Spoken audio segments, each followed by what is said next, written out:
Salamat everyone, my name is Ahmed. I am Palestinian from Gaza, and I'd like to welcome you all to this conversation with my guests, Margie Pestorius and Lil Barto. Before I start introducing our guests, I would like to acknowledge the traditional custodians of the lands on which we're all dialing in today from, and pay my respects to their elders past, present, and emerging. This land was never ceded, always was, and always will be Aboriginal land. Acknowledging that we're dialing in today from ground zero of a genocide that occurred more than 230 years ago, but its echoes still reverberate to our day. I am dialing in from Camaragal country.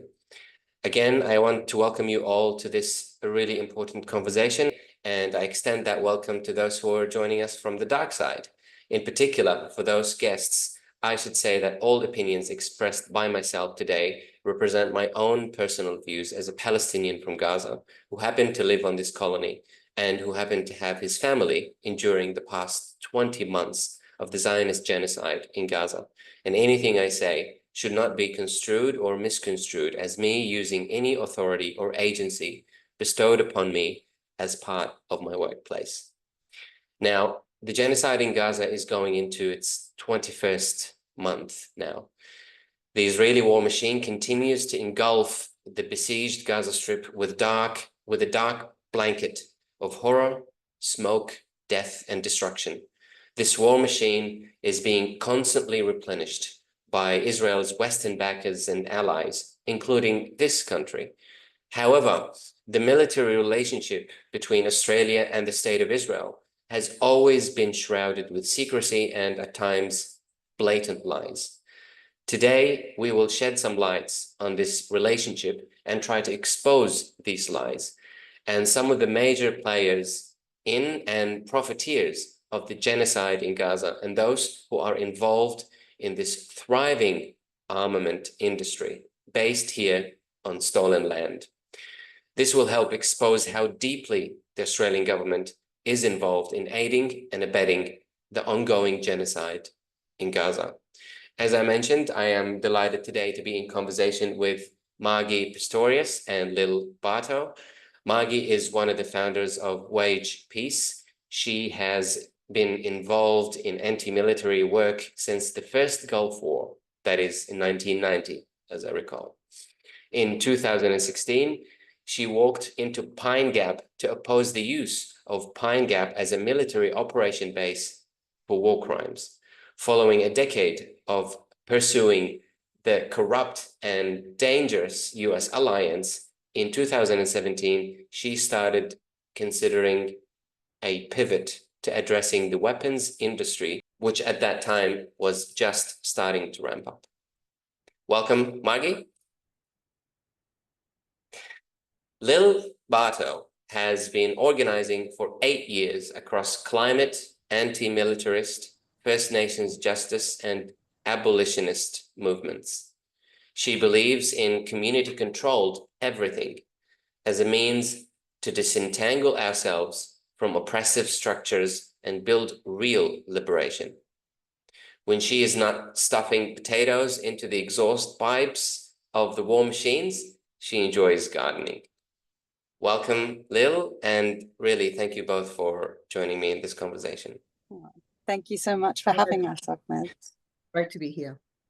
Pleasure is all mine. So I want to dive quickly straight away into the conversation. What is Australia's contribution to the global armaments supply chain?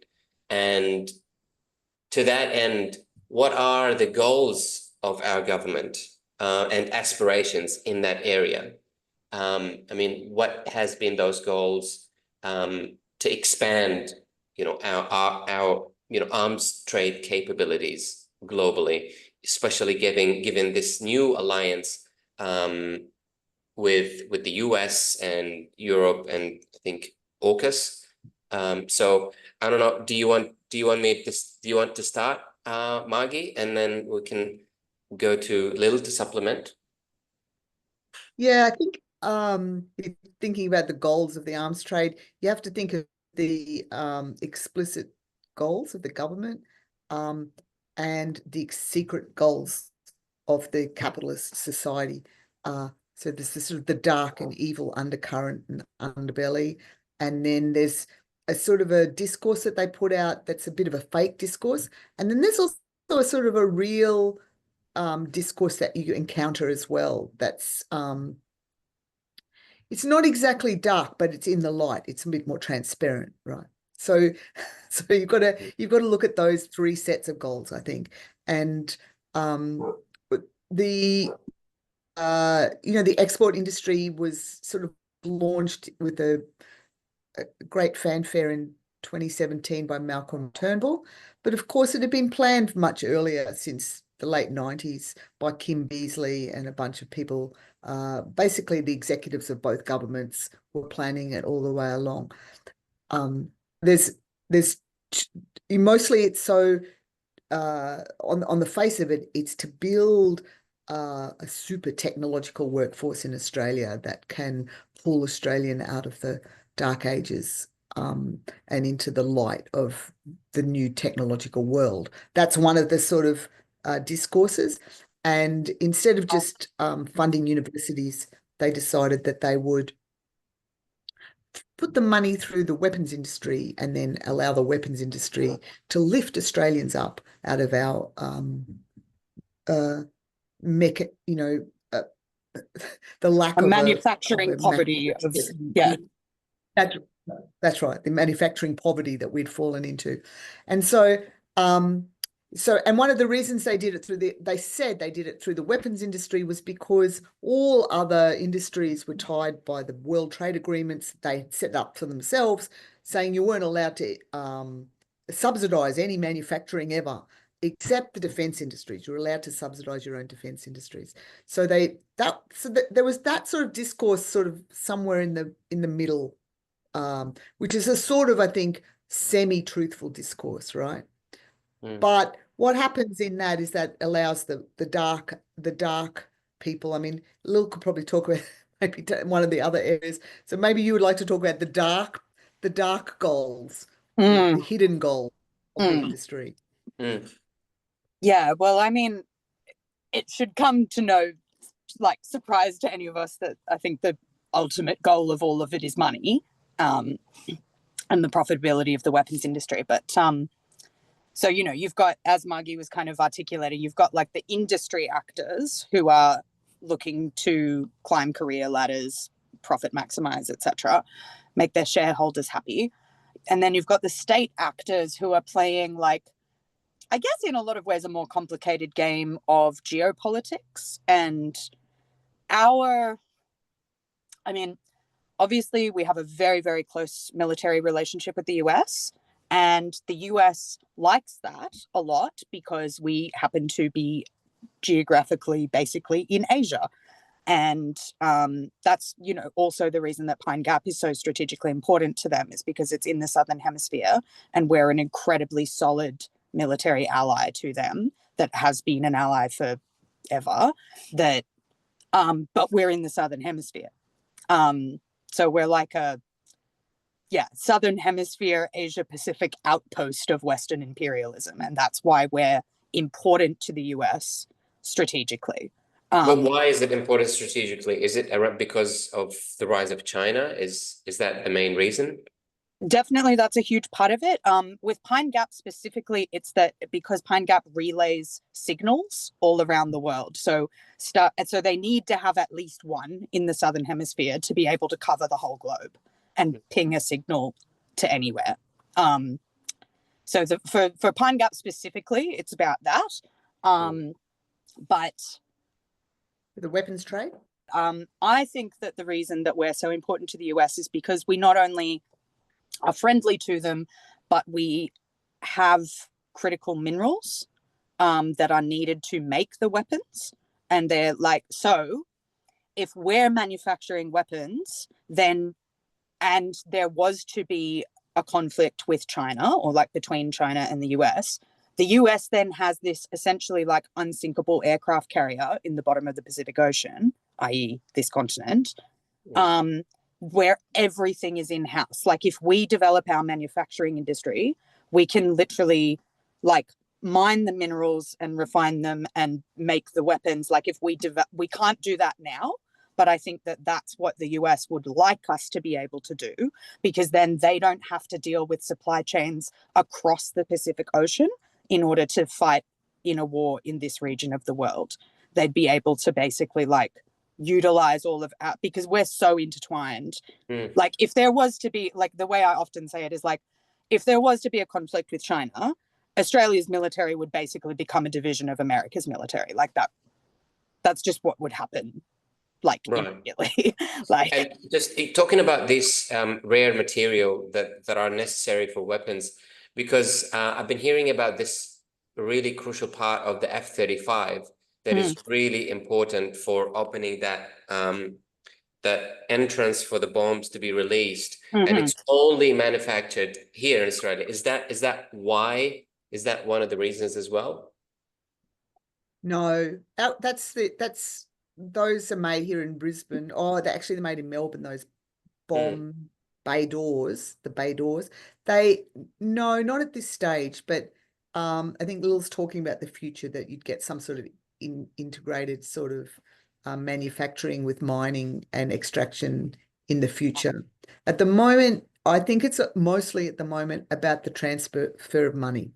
And what you get by setting up an industry here is you get a transfer of money from the Australian Commonwealth, the Australian people and the tax base, directly into the coffers of the defence industries themselves. Yeah.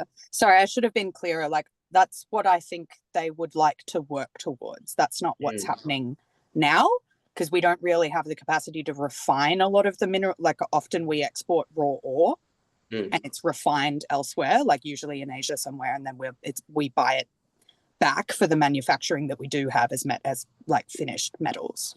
So maybe we could focus on the current contribution, what's happening right now, and maybe we could, from there we can project it into what could evolve.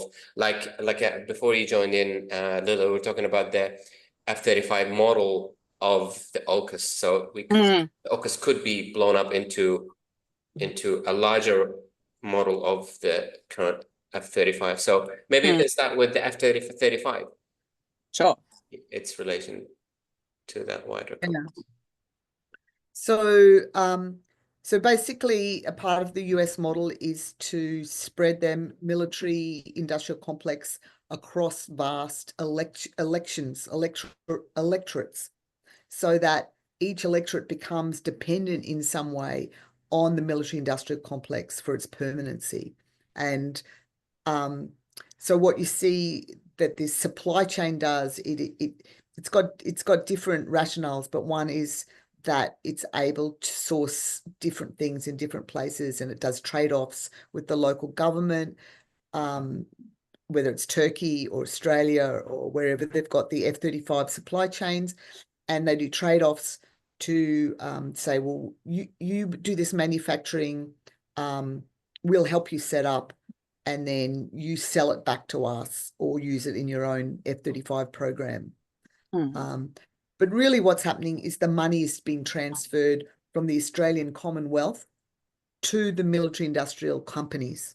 And they on the face of it, they say that these are small to medium enterprises. They call them SMEs, small medium enterprises. But what we're finding is that a lot of them are not small medium enterprises at all. They're part of very large conglomerates of military industrial complex, private equity companies and industrial manufacturing companies. So they come in, they'll start setting up, and then they'll buy the company. It'll move into the hands of a private equity company. And these are weapons interested or weapons dominated private equity companies that maybe just do steel manufacture or heat treatment or some element that's required for these supply chains.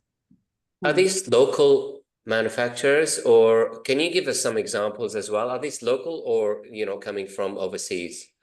Yeah, well, so for an example, in Brisbane, we targeted Ferra, which is creating one element that only goes to the Israeli airplanes. FERA is a steel manufacturer. It does very high quality steel, and it makes about 100 different aerospace parts, military parts, maybe 100 different types for a bunch of different companies, including the F-35 program for Lockheed Martin. And on the face of it, FERA is a small factory in the suburbs of Brisbane.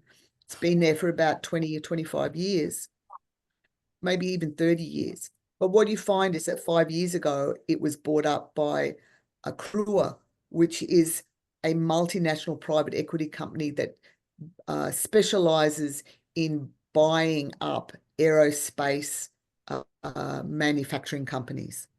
So it's not a small to medium enterprise, or is it? I don't know. I'm still wondering about these things, because it's actually a private equity company. As we know, private equity companies do not have ethics positions, right? They are just in the habit of buying, selling, making as much money as they can for their massive sort of holdings. Yeah. And I think maybe some helpful like context to add at this point is like, in the industry globally, you've got the primes and then you've got everyone else. So the primes are like 8 massive companies that totally dominate the industry globally. So like your Boeings, your BAE Systems, your Lockheed Martins, Northrop Grumman, like these kinds of players, like people just colloquially call them the primes. And almost all of them are based in the US. Not all of them. Some like BAE is British, Thales is French. There's a couple of very large. And then obviously there's kind of like Russia, China, and the US are each sort of their own center of gravity, because people tend to like to buy their military hardware from their allies rather than from their enemies. So there's kind of different, the different sort of like allegiances in the world. It'll depend whether you're buying your military gear from a US-based company or a China-based company or a Russia-based company. So obviously we're in the US orbit in Australia, and all of any homegrown, Australian owned and started business is going to be the majority of their business is going to be winning contracts from the primes. So Lockheed Martin ultimately holds the contract with the US government to make these F-35s, but they then subcontract out, and there's long chains of subcontractors going around. So the small to medium Australian enterprises are in that web of subcontractors that are all ultimately feeding up into this one big Lockheed Martin contract with the US government. So Lockheed Martin is just assembles the F-35 from all these subcontractors, kind of. Pretty much, yeah. We've been able to glean from, people who, work in the weapons industry or have worked in the weapons industry who have been willing to sort of anonymously speak to us, is that if you're an Australian manufacturer, your dream is to get bought by one of the primes. That's the win condition. The idea is not that you will grow to be the size of Lockheed Martin. The idea is, if you're good enough at what you do, someone will buy you, and then you're rich and you can go do something else. So is that what AUKUS trying to promote as well? It does seem like that's possible, that they are trying to diversify their supply chains into the submarine. So you've got the F-35, you've sold the F-35 globally to a number of allies, to the Netherlands, to Turkey, to England. So they all have F-35, so they all have part of their supply chains to go with the F-35. It's possible that they're trying to do something similar with these big nuclear submarines as well. But they don't talk about it in the same way, but it's possible that's what they're trying to do. Because they talked about it in terms of building the submarines here, right, at one stage, and then starting to build part of the submarines here. But it seems to me one of the issues for the US is they have such massive contracts They have maybe $500 billion worth of contracts on the go at any time, right? Mhm. And they can't get enough engineers for the numbers of contracts and the amount of money coming. So they're Yeah. behind all the time. See, They've when got you more. stop funding your schools and only fund the military, eventually you run out of engineers.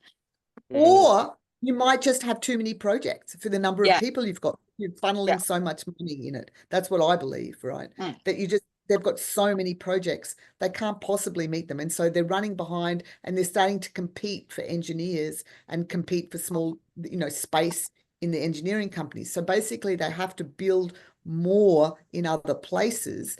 And so they've chosen, Australia has agreed to be the place that builds on their behalf. Because Australia is dependent on this jobs discourse. You have to have the jobs discourse to win an election. And so this sort of fills one of those sort of fake discursive gaps that the parliamentary system runs on. Yeah. Well, that's what the politicians get out of it, right? They get to say, we created all these jobs and the company gets to build their factory. And so everybody wins. So I'm going to say something. Yeah, go for it, Margie. Sorry. That's right. I'm just going to say it's one of the things because there's a lot of things they get out of it as well. It's incredibly, the military industrial complex is incredibly generous to its own, and incredibly extractive and harmful to everybody else. So I'm going to say something. What I'm hearing is, and correct me if I'm wrong, what I'm hearing is the government is promoting this expansion of the armament industry in Australia, opening the gate wide open for foreign investments, all these well-known prime, that's how you refer to Lil, and especially for the US, given the context of AUKUS. And our government focuses a lot of funding in this area, but then on the academia, for example, or on other avenues, the funding is much limited in comparison. And so when we say that universities and academic establishments try to look for funding and they can't find anything, and then they resort to investments in weapons manufacturers and armament. Is that the right designation or characterization of the whole thing? Those elements are a little bit more separated out than that. But basically there has been a shift under AUKUS to develop departments that will provide engineers for submarines. That's one thing that's going on. Like there's, for example, at ANU, they hollowed out the nuclear physics area. The physics area, it had been the ANU physics department was really into renewables and was looking at renewables. And then they hollowed that out. They got rid of not all of the stuff, but a lot of the staff and I suppose the institutes they had around renewables. It just stopped being available. And then once it was hollowed out, they then started to repack it with nuclear physics, for example. That's to provide engineers. Some universities are introducing specifically a bachelor of nuclear propulsion or or maybe a master's degree on top of a bachelor of physics or something like that, but very targeted for the AUKUS workforce. And that is actually transparently the discourse that they use around it. They will use the phrases like building the AUKUS workforce and things like that. And there's about $50 billion a year being spent on this, but the money doesn't come in from the US. The money goes out from Australia. So the Australian government spends $50 billion a year on this development of the industry, which includes some of these projects which it itself commissions. So it commissions from the Department of Defense this, and the Department of Defense will commission this, and it will commission that. And they say it's for defense purposes, but it's not for defense purposes. It's in order to set up these supply chains for the US. It's not really, we call it's not defense, it's capitalism. So they're not really making things that are good for the defense of Australia. They're making things that are good for the US military industrial complex. And you've got to always be careful. Shareholders, right? Shareholders, that it's not these are not defense activities. I mean, there's a few defense activities sort of shoved in to as cover for this extraordinarily shift of money into the military industrial complex. But most of the money just is moving into the military industrial complex without defense outcomes. Yeah. Although I'll just add to that, like separate to that, like that's what the Australian state is doing to kind of like inject, all of this money, and STEM in general is almost being like repurposed as if like the military industrial complex like owns it and it's only for that. Like there's no other reason you'd study STEM subjects. STEM is science, technology, engineering, and maths. So in addition to what the Australian state does, universities also do sometimes have like memoranda of understanding or partnerships or whatever directly with these companies. And there's been excellent work going on across the continent with student groups and staff groups challenging their... Yeah, I wanted to get into that, Lil, because I want to see how we can connect this conversation to what's happening in Gaza in terms of the weapon manufacturers who operate here or owned by or operate locally here, and how they connect to,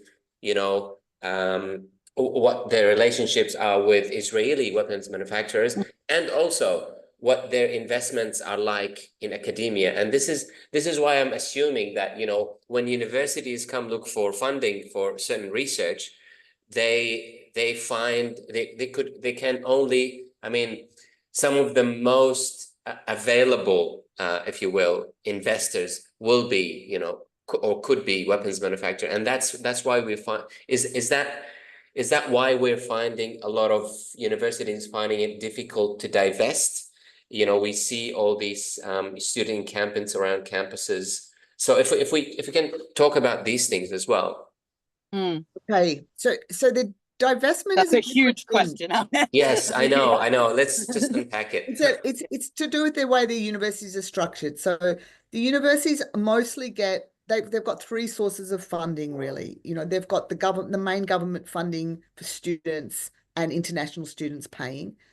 They've got these funds that they've built up over time, which provide for them to have a few extra little projects on the side. So they're not like the US universities. The US universities are very old and have huge funds that they invest to bring money in for the university, like independent money for the university, so they can set up an institute here, an institute there. It's not like in Australia. The funds in Australia are not that big. So divestment in Australia is not that, it's not such a huge thing. It's a symbolic thing more than a meaningful thing, because those projects are not necessarily funding that much. That money is not funding that much. It might be upkeeping, the cricket ground, or it might be putting a few new trees down the back, but it's not probably upkeeping the military industrial complex. Then there's a third source, which is like I think Boeing in Queensland has maybe contributed $10 million. I don't know how long, but it's not a huge amount of money, right? But it's got an institute planted, is that they've put themselves right in the middle of the engineering department. And from that positioning, they're able to make other projects happen in Brisbane, right? It's more like a Trojan horse that they put. I don't know if that's a helpful metaphor, but the Trojan horse comes in, it pretends to be one thing, but it's actually another thing. So they have a relatively small institute at the university, but it takes up an enormous amount of the intellectual capacity. And gradually in that, what you get is a bunch of engineering teachers who are all military, who will promote military activity, who you end up with a militarized post-grad system, with people they're wanting to feed them through the Boeing Institute. You've got the same thing, parallel thing going on for mining as well at the same time, but we're just not in that area, right? And it's probably much bigger, actually. But Boeing, and then from there you get Boeing setting up in Brisbane, and then you get deals with the DoD in Brisbane with Boeing, and then you get the wing kits being designed and then sold from Ferra in Brisbane. And then from there, you get 1,500 staff, Boeing staff, in the city in Brisbane, designing and undergoing all sorts of Boeing projects.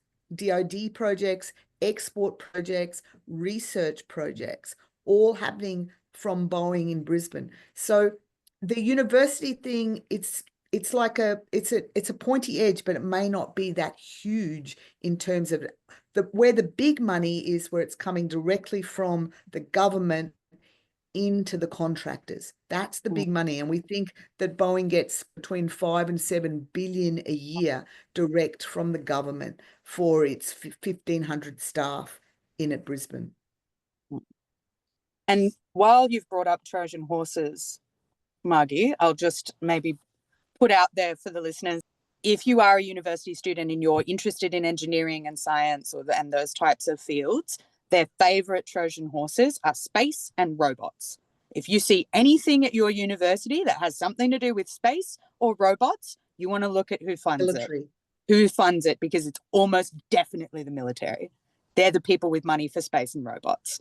And those are the technologies that are transferable into that's the nice thing you can package it as, like, oh, robots are cool. You like robots, don't you? You know. In first year, they're for whales and agriculture, and in second year, they're for killing people. Yeah. Mm. So okay, it's like, no, go for it, Margie. Sorry. What we have is thousands of engineering students starting at 18 years old, coming to university, who have signed up for something that they said they look in all the advertising for 16 and 17-year-olds. Engineering is ethical, exciting. It's the new frontier for solving the problems of the world. By Don't have a desk job, boring. Be an engineer, build robots. And by second year, they've been pipelined into the military industrial complex via their courses at the universities.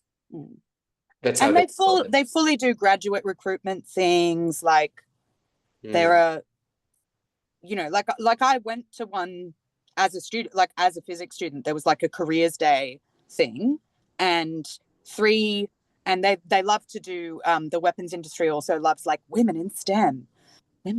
Like there's lots of mechanisms though, right? That's just one of the mechanisms. There's that to pipeline them, they have to have dozens of different mechanisms, and that's just one of them. But I want to pick your brains on this little, and then I'll come to you, Margie. Direct question: why do you think it has been difficult for universities to respond to students' encampments in divesting from complicity in genocide? Like, can we also point out how does that complicity look like? Because we hear from our Prime Minister that, that conflict is too far away from us. We're not a major player to it. So how true is that? I think in the grand scheme of things, it is true that Australia is not a major player in the sense that like we're not one of the most, like it's all about the relationship between the US and the Israeli state. I think that there are strong like Zionist voices in universities often. And so while there has been, really like impressive organizing efforts on the side of Palestine, like Zionists are also organized and they're like countering it. So it's not about the money and the investment. It's not just about the money and investment, and it also partly because of these Zionist elements in the university. Is that do you agree with that, Margie? Like it's not in the grand scheme of the university, but they would still freak out about losing that amount of income. And it's also like, I think those investments are more important to the university than they are to the weapons company. Yeah. Would you agree with that, Margie? It's like more. Well, in terms of divestment, I don't know. I wasn't part of that sort of negotiations. So they did have negotiations, and there was a point where some of the communities had leverage over those negotiations. I think in terms of the divestment from weapons, it's quite small, and it's often embedded in other large funds. So it might be tiny proportion of another fund, which is a Mm. proportion of another fund, which is a proportion of another fund. So they actually can't find it or get at it, and divesting from those funds is quite complicated. So it might be that they don't even have direct divestments with weapons companies. You know, like they might not have direct investments in these funds, because these funds are like, they're small adjunct funds. The question is more about the partnerships, a much more significant influence, and you can see the partnerships much more, they're much more influential, and they're much more embedded. What did you So, mean by partnership? Can you just explain what that is? well, for example, the vice chancellor of Sydney University for a long time, I don't know if she still is, was the president of Thales. You know, so you get this, you know, so The you chair, get this, sorry, the chair chair of Thales. of Thales. So you get these, you know, there's a set of people who are directors of one of the weapons companies, and they are also on the boards of the universities. There's this sort of crossover, and they're there for a purpose. They're not there like, oh, I just do this as my second job. They bring the work of the weapons company into the university. They're there in order to develop partnerships. And so what I mean by partnerships is different types of research institutes, research projects. There's all sorts of things going on, and a lot of it's hidden. You can't actually see it. It's not like transparent. It's actually I think each of the universities have a whole hidden set of research that is privately funded that you can't even see. It's happening behind closed doors. Like in Brisbane, it's called the Queensland University of Queensland Corporation or something like that. And it's like a whole parallel structure to the university itself, like a parallel private structure. But they have workers, like we found a worker in the middle of it, this woman, I can't remember her name, but what she does is she organizes partnerships and research opportunities between the weapons companies, the military industrial, and university academics. And she brings people in, she brings them together, and she's a people person. She wrangles projects. So what I mean by matchmaker. A matchmaker, yep. And so she works for the university, she works for Boeing. She's the deputy director of the hypersonic missile project or something. And she's got a secondary job, which is matchmaker between a project facilitator. Yeah. And she actually at some stage worked as intelligence for the government. And, you know, so it's potentially she's still doing that, who would know?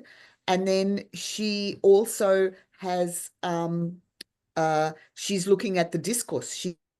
She's working at the level even of discourse. So making sure that people are writing books about a war with China and what that would look like and how we need more weapons for that. And she brings those people into the university to give lectures on that and be an adjunct professor. And so it's not just at the scientific research level, it's also at the discourse level, the manipulating the society level. Manufacturing the consent for it, right? Manufacturing the consent for these genocides and for the sale of weapons into genocide. Their profit margins, their profit margins depend on genocide. They're not making enough money unless they have a genocide every now and then to use their weapons to move everything along, to build a new period of you know, it's incredibly evil, I have to say. And incredibly opaque as well, because like what Margie was just speaking to with she's not the chancellor anymore, but her name was Belinda Hutchinson, thank you. So some students who sort of clocked that she was also, you know, the chair of this multinational weapons company, requested the memorandum of understanding between the University of Sydney and Thales, and I can't remember if they wouldn't give it to them at all or if they gave it to them so redacted, like with like, you know, 80% of the words in it redacted or something. But yeah, like, but even like students at the university were not able to like access the information on like what precisely the partnership consisted of. Mm. So it's still shrouded of secrecy and, you know, very opaque, like you mentioned, these kind of. Totally. Like, I mean, Oh, this is probably the most opaque industry in the world, because every time the public wants to know something, the government can just go, oh no, national security, we can't tell you. Mm. Or commercial and confidence. They just use commercial and Yeah, confidence. they love that one too. Yeah. Mm. And we only know about that woman that I was describing because we went and protested and interrupted a lecture that General Mick Ryan was giving, and she was there as his minder. So we're like, oh my God, oh, there's the woman from the university. Oh, he's an adjunct professor at the university, and he's a total propagandist. It's incredible. I'm really interested in bringing the conversation back to how these prime weapons manufacturers and their elements here in Australia, how are they involved directly to the genocide in Gaza, either in their direct relationship with, you know, Elbit Systems and Rafael and other Israeli weapons manufacturers? Yeah, I think the first thing to remember is that Australia, again, has a very small percentage, and our biggest contribution is through the way we stand with the US, unapologetically with the US. That's quite well known in the academic circle, because that's the role we play, right? But having said that, I did make some categories. So, you know, there's the direct sale category. But what's also very important is this category where we shift things to the US and the US shift them to Israel. Which is not a direct move, but it's a one removed rule. You know, and under the arms trade treaty, you're not supposed to do that either. You know, under genocide, you're not supposed to be shifting anything in the direction of the genocidal party. That is still considered, you know, aiding and abetting the genocide. Yeah. So, like, I'd love to touch on, because, you know, you've brought up, like, our Prime Minister and our Foreign Minister, Penny Wong, have been saying the whole time, like, when they've been called out for this, they've been saying, we don't sell weapons to Israel. We don't sell weapons to Israel. We don't sell weapons to Israel. That may be technically true, because the export, when you export any defense goods, or what they call dual use, which will be, like, you know, a part that can go in a commercial plane, or it can go in a like a computer chip or something like that has like a military application and something else. So anything that's defense or dual use, in order to export it from Australia, you have to apply for a defense export permit. And there are categories of those permits which you can, like, get information about that, but you won't. It's very, very difficult to get what specifically, like, what was this permit for? And you'll never get down to the level of, like, it was for, you know, 20,000 of X kind of part for X kind of plane. You'll never get down to that level of detail, but they do have categories. And so David Shoebridge, the New South Wales Greens senator, his office requested a bunch of information, like, through, like, question time and various other mechanisms available to him as a sitting parliamentarian, to ask for all of the export permits that were granted to Israel in the last, like, 6 years or something like that. And he did that about a year ago, so it would be like 7 years now. And most of them were in the category of munitions, which is which is a different category to weapons. So when they're saying we don't, so, like, oh no, we didn't sell them the gun, we just sold them the bullets for the gun. Like, most of what Australia exports, just in general, is components. We make very few finished things, which ties into Margie's point about how we're often exporting a part to the US or to Germany or something, where it then is assembled into the finished product that is then sold on to the Israeli state. Like, or it's replacing something that has been used. So early in the genocide and in the Ukraine war, they used a lot of equipment very quickly, which is one of the problems with having the two at once, which they were a bit sort of unorganized around. And so what that meant was that they have stockpiles to replenish. So it's possible they use their own, but they're trying to use Australian material to replenish stockpiles. This is what's happening with the bombs, where they used Mm. way too many bombs in those first 2 years of Ukraine and then in Palestine. And so they're trying to get as many bombs replenished as they can in Germany, especially, but also in the US. So there's a big transfer of 155mm shells to both those countries. Yeah. There's also so that's another category. There's another category which is SMEs which are connected to the F-35. So as Lil said before, you've got the F-35 network of supply chain, but then you've got a lot of other SMEs, maybe you've got other smaller ones feeding those ones.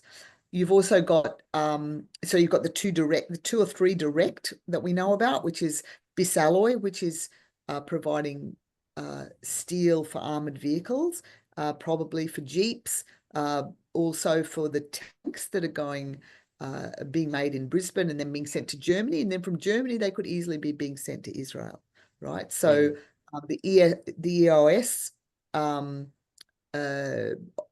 swivelly killing machines, things. Turrets. It's a turret, I think is what it's called. Yeah. Called the turrets.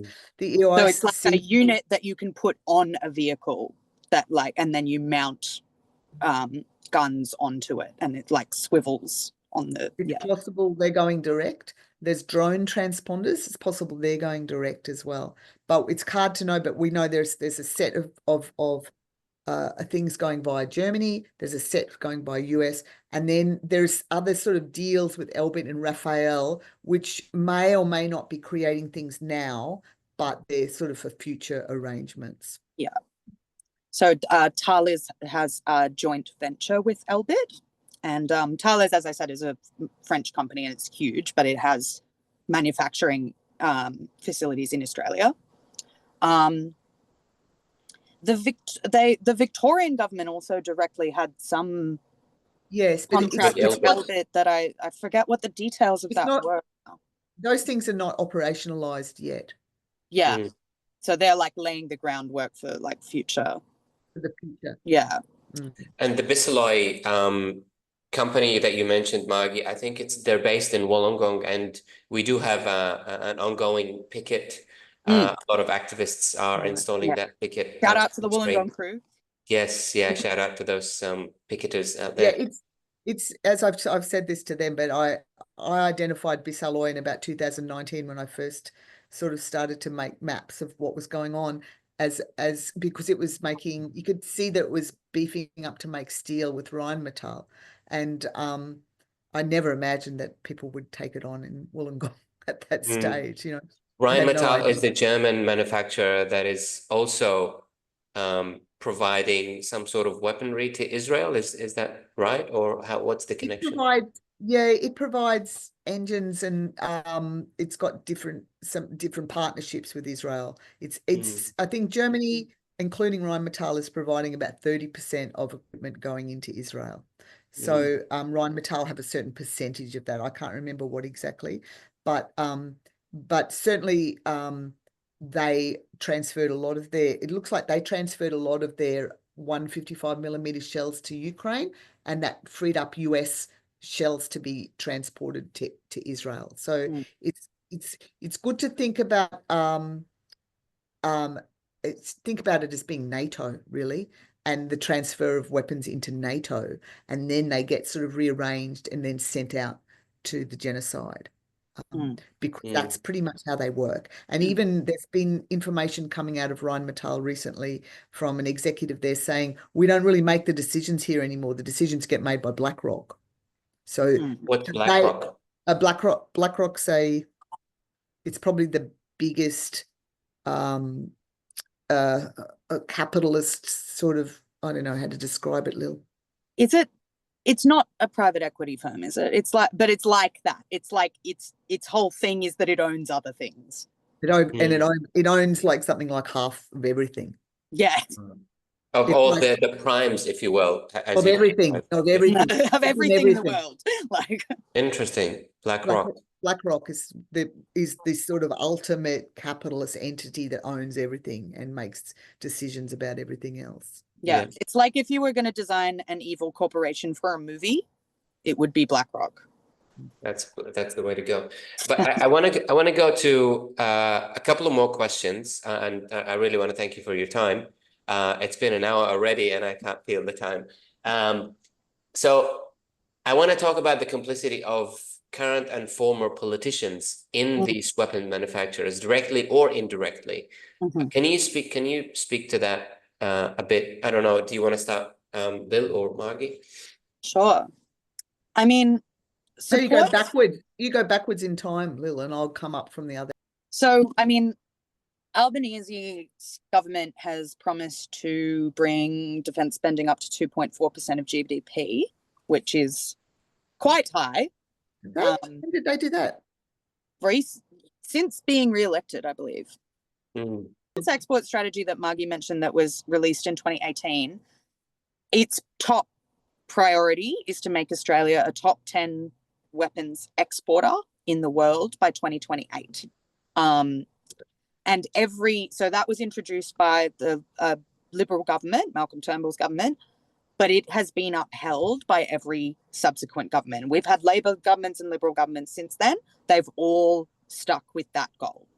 The defense ministers is also a really, like, the number of defense ministers that go on to work for a company, like a weapons company, after they leave politics is insane. Like, the revolving door between politics and the weapons industry is horrendous. So one example is, I don't know what time period he would have been the defense minister, maybe like 2012, somewhere around there. Brendan Nelson was our defense minister.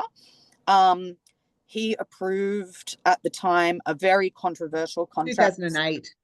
Was it that long ago? Well, before Kevin 07, yeah, 2007. Oh, true. It would have. So it's in the Liberal government before 2007. He approved a really, really controversial contract to buy 6, I believe they were Hornets, which are like a type of fighter plane from Boeing, for like $6.6 billion. And even the head of the Air Force, like the actual, is it a commander? I don't know, of the Air Force, was going on TV and being like, we don't need these, but like, use that money for something else. This is a stupid purchase. Don't buy these. The government did it anyway, bought them, and then like immediately there's like a mandated cooling off period before you can go work for a government contractor after you leave politics. The second that was up, he was the president of Boeing Australia, and now he's the president of Boeing globally. So so being the defense minister was like, if you look at the grant, like the whole arc of Brendan Nelson's life, it was basically a rung on the ladder to be like this corporate executive. Well, he's not the only one. It's also Chris Pine was the same. It's also Chris Pine is a great example. Well, also Kim Beazley became, and it's also connected to being an ambassador too. So the role is between the defense minister, the ambassador, and like, once you sort of understand how government actually work, you realize this is how it works if you're in the wheat minister as well, the agricultural minister, and you do deals on wheat. Well, if you're the defense minister, you do deals. Basically, you're the weapon. You think you're about defense, but you're not. You're really about arms trading.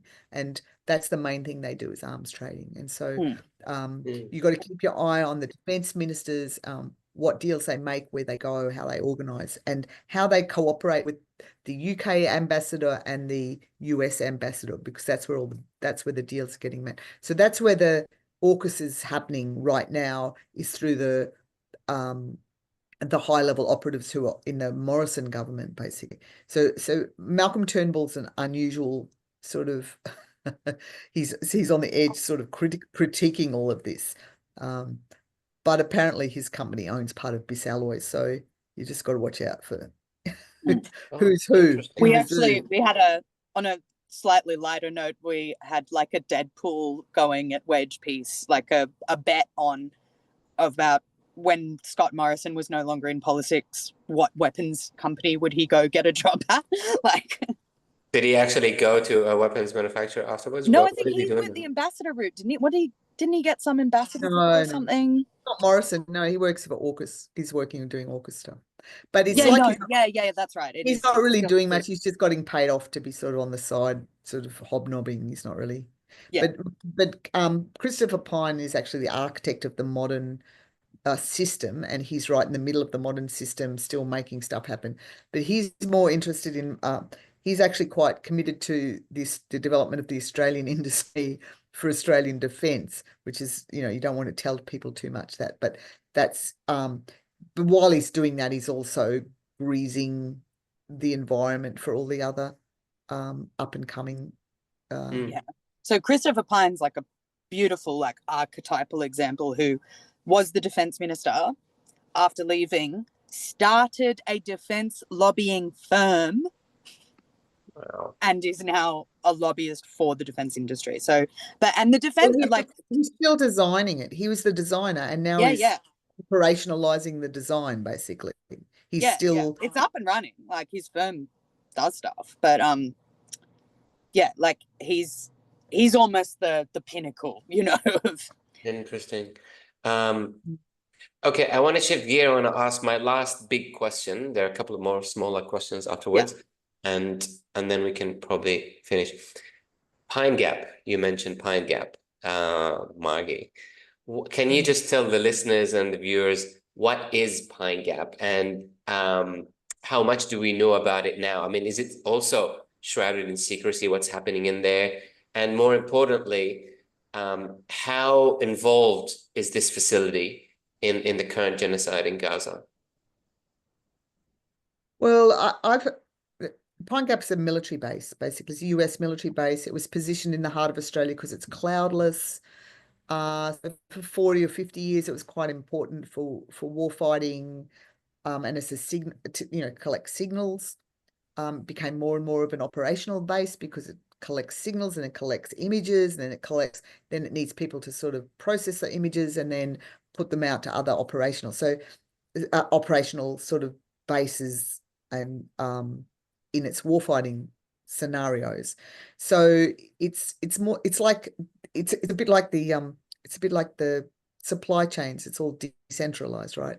So is the US data gathering and operationalization. Their military is decentralized. So they don't have to have them all in one war room anymore. They can have them in spread out war rooms.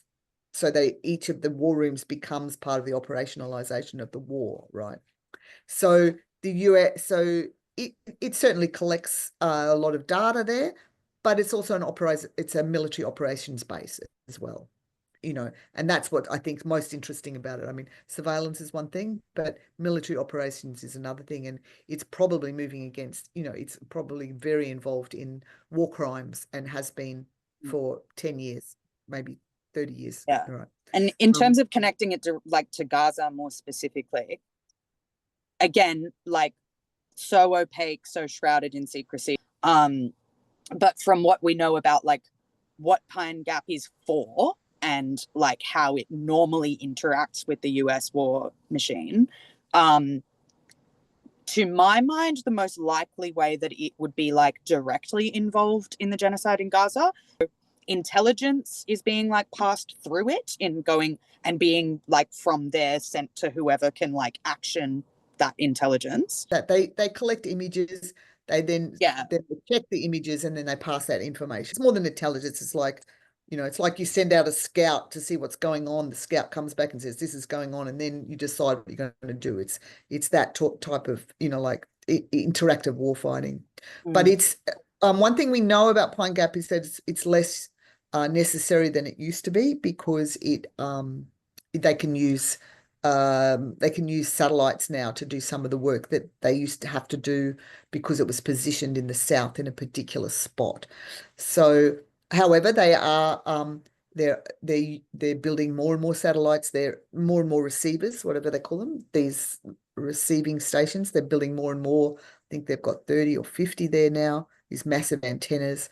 They have about 400 people working there, analysts working there, and those analysts are working on on military operations. So I think you can't underestimate how important it is in all US warfighting. It's definitely used. There's a lot of evidence it's used. There's a lot of academics who have studied what the antennas are, where they're faced, what they're doing, and they can tell by the situation of the antennas where what they're working on and what they're for. Interesting.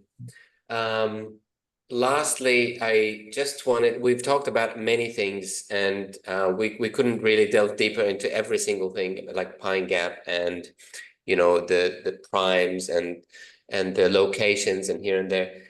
Where can the audience find more details? What are the resources available to us? Is there any actually that has details of how connected the weapons manufacturers here in Australia to the genocide in Gaza? I think Declassified Australia is at the moment our major source of information. They have a set of articles there. Anthony Lowenstein is part of that organisation, and if you go there, they've got the best referenced material. But then we use their material to make a map, and so our map is based on other people's research. So the other research that we used was an article by Michelle Fay that had come out early on in the about the F-35 supply line, that it came out very early on in 2023. But Declassified Australia has updated that to some extent with more information and references. So our website then tries to also talk about what people are doing about those things, so that you don't just turn up, start something new. You might run into another activist group while you're there if you don't check that somebody else is doing something. And then we suggest that you use, we've also got a podcast which is called what's it called, Lil? What's it called? Get Your Armies Off Our Bodies. That's what it's called. Get Your Armies Off Our Bodies. It's a peace pod, and it's like an introduction to militarism in Australia. So that's a good, if you found this a bit too much of a deep dive, you can go back to there and have a bit of a listen, because it covers some of the ground that we've covered today. Again, what is it called, the podcast? Called Get Your Armies Off Our Bodies. It's on the Wage Peace Spotify, or you can get it through Podbean. It's also called Peace Pod, we sometimes call it. It's a Wage Peace podcast. You can check our Instagram, Disrupt Wars, which has it'll anything that's happening. If you keep an eye on that, you'll see anything that's happening week to week by actionists on the ground. And yeah, I think they're the main sources. Any more, Lil? I mean, obviously the BDS website, great. Google BDS Australia, great information on, not really on the weapons industry, but like in just general, like they have done a lot more work on the sort of tech side of things, like HP and like, these sorts of companies and their complicity, and like, there's definitely like an overlap between like tech and like Microsoft works with big weapons companies all the time and stuff like that. So like cybersecurity exactly, organizations, yeah, totally.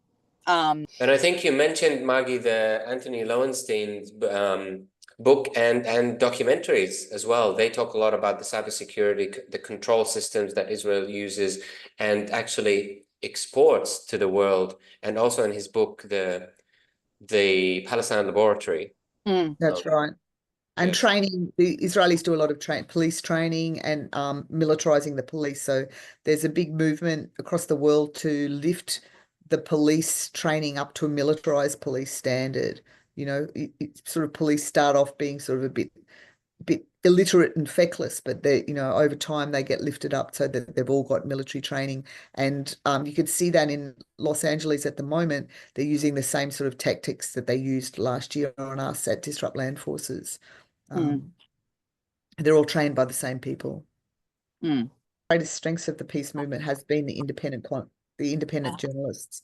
Like we have We have Peter Chrono. He did used to work for the ABC. He did a fantastic show on Pine Gap in 2016, 2017. You know, and he works with Lowenstein now, and he's a critique of the ABC, critiquer. But we have Michael West, we have Yaakov Aharon doing some really interesting, you know, looking at the Zionist sort of influence in the weapons trade. He was the one who identified Bisalloy's connection to Turnbull's companies.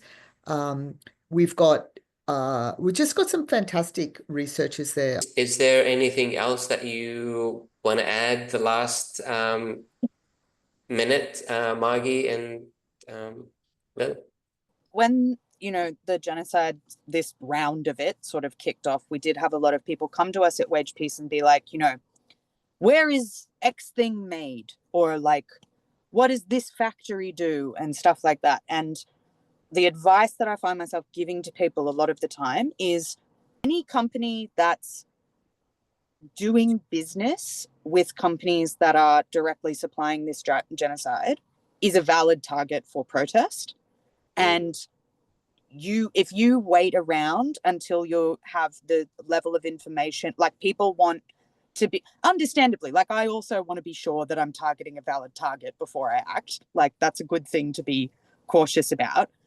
But if you want the level of detail of like, yeah, we're going to stop this truck that's carrying this many of this type of machine gun to the port of Brisbane where it's going to get exported directly to Tel Aviv, you will never have that level of detail. Don't wait to have that level of detail because you'll die waiting. So like if you've identified like a company and you know that it's connected in some way, just make noise about it. Don't worry about trying to get the most like, you know, direct, like this particular shipment of a thing. Like you're never gonna end up doing your action if that's the level of like information that you want to have before you do it. Because these companies and organizations, they know that they're doing something wrong, and they're very active about how they release data and information. It's not true that they hide things either. If you just go researching properly, you can find all sorts of stuff. You know, like they are quite proud with what they do, and they do pretend it's part of a legitimate business. And you know, a lot of people say, "How do you find this stuff out?" And you go, "Oh, we just read some magazines." It's everywhere in plain sight. It's just that we're not great researchers, but we got a lot of good researchers coming along, and there's a lot of great research going on. But you can go find stuff if you want. And I guess what I would say to people is that another great place to get information is investor reports.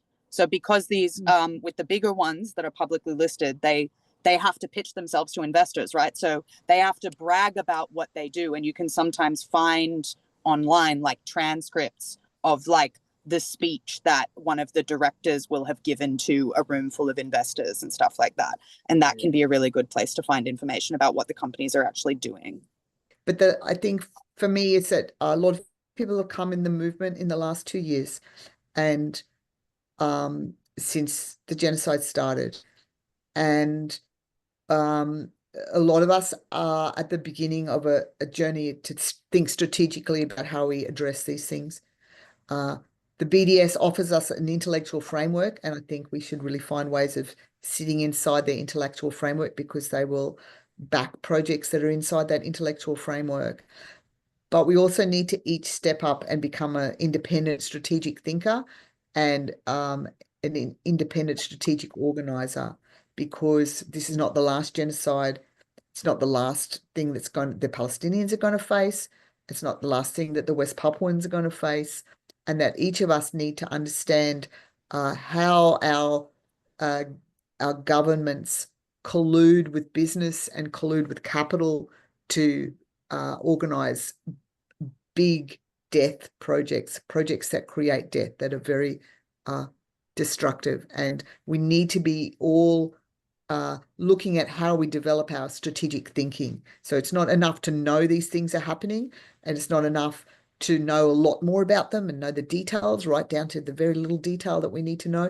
This is not what we need. What we need is to know how we act together strategically, and how we try things and make things happen. That's what we need to learn. And If you've only been in the movement 2 years, you're at the beginning of that journey. You need to know that there's a lot that you can learn from the great minds that have come before, and that that now that you've been here for 2 years, you will have good foundation for learning a lot more about how we create strategy together and collaborate and make things happen. Well said, Margie. And I think on that note, I really want to thank you, Margie and Lil, for your precious time and the wealth of information and insight that you provided us. And I want to thank everyone who's listening to us as well. And if you want to find more information, please follow the resources that we just mentioned, Wage Peace as well, and our podcast. Also follow Palestine Justice Movement Sydney YouTube channel and our podcast, Red Inverted Triangle, where you'll find this episode, and also you'll find other conversations conducted with other speakers internationally and locally. Thank you very much, and have a great day, Margie and Lil.